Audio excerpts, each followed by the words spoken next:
सच्चा प्यार। दुख की रात अब बीत गई, आया जीवन में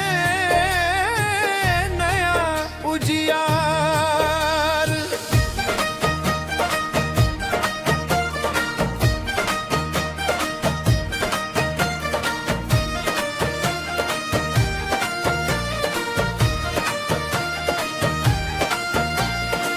जिसने टूटे दिल को जोड़ा, उसने हर आंसू को मोड़ा, सूखी डाली फिर से महकी, प्रेम का मीठा फल उसने जोड़ा।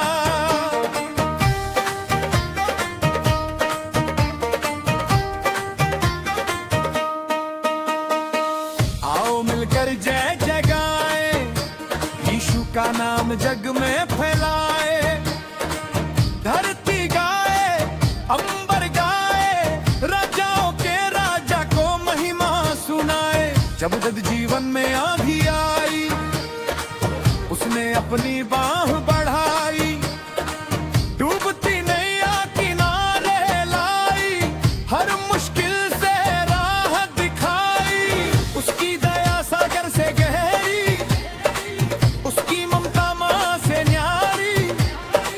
जो भी उसके चरणों आया, उसने बदली किस्मत सारी। ताली बजाओ, गीत सुनाओ, हर दिल में विश्वास जगाओ।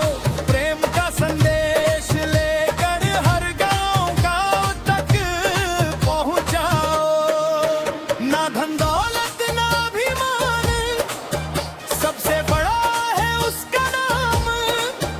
यीशु राजा साथ जो हो, जीवन बन जाए वरदान। चल रे मन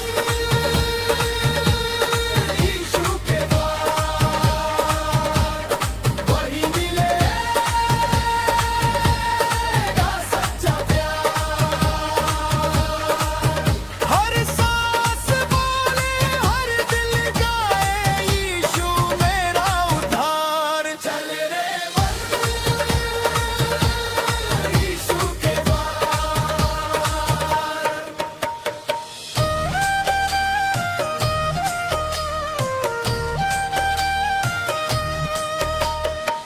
भोर भइल त नाम तुले, हर दिन प्रभु के धन्यवाद देई।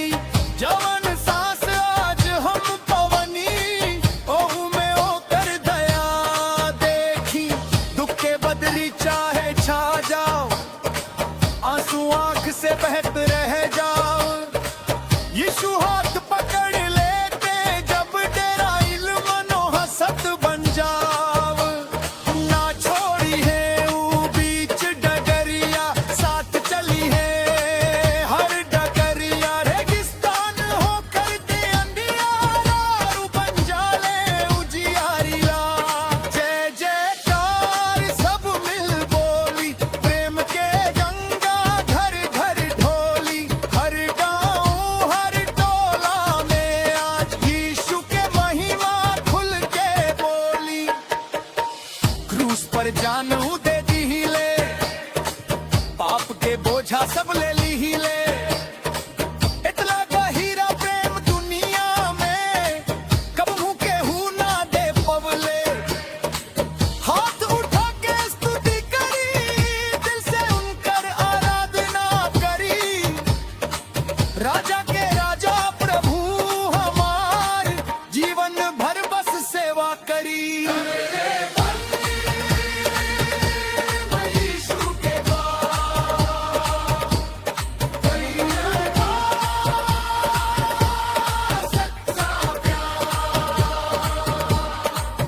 नाम वहाँ के अमर रहेला, ही में बा सच्चा उद्धार। चल रे यीशु के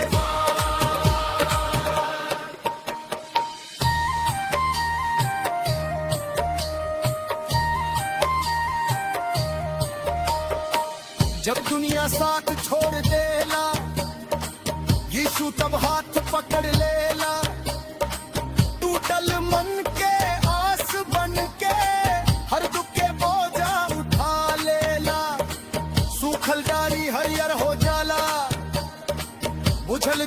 फिर जल जाला